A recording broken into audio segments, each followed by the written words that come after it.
So I don't want to flare it out on one side more than the other if I can help it.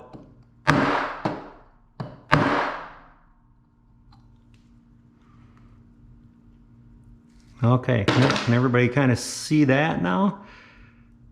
And we can actually see how it's like a little bit more flared out on the bottom of this one. So what I can do there is kind of angle this up a little bit and get it a little bit more flat. And that's really pretty good at this point for the next step. So I'm going to get the center punch out of the way, and I'm really just using that as a cone. And now I can kind of set this on my bench block. So what I want to try to do is make sure that the rivet is set on the bench block and not the piece of metal. So at this point, if I see like one, and I don't know how to describe this, so it's like if my, now I got to back up, but oh, this is harder than it looks. It's like I'm all backwards. But if you're, there we go. If your rivet is kind of like this and maybe one side is over more than the other, we're going to take the rawhide mallet and actually hit the rivet to pull this side over more. And we'll kind of do this on both sides of the rivet, like the top and bottom. And once we start getting them to this point, then we can hit directly down to flatten and squeeze those together.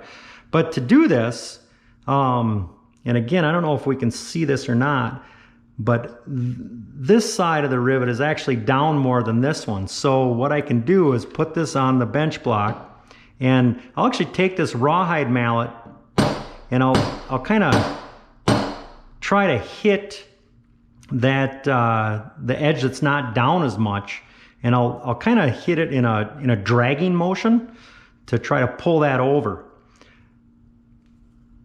And I'll do the same thing over here. And sometimes, you know, it's like still a little loose in there, so that's okay. So I can spin that around and then hit the other side here.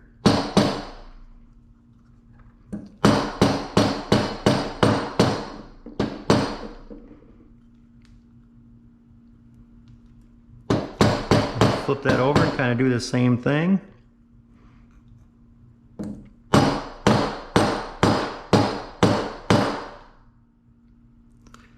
And I got a little bit of a burr in there that I must not have filed off very good. So I'm going to take care of that right now. There we go.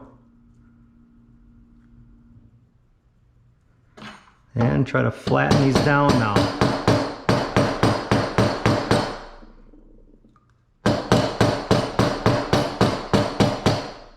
Now, the reason for using a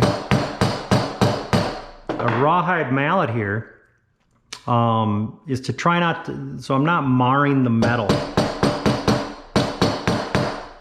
If I try to use that, I hope that was like in the camera when I did that.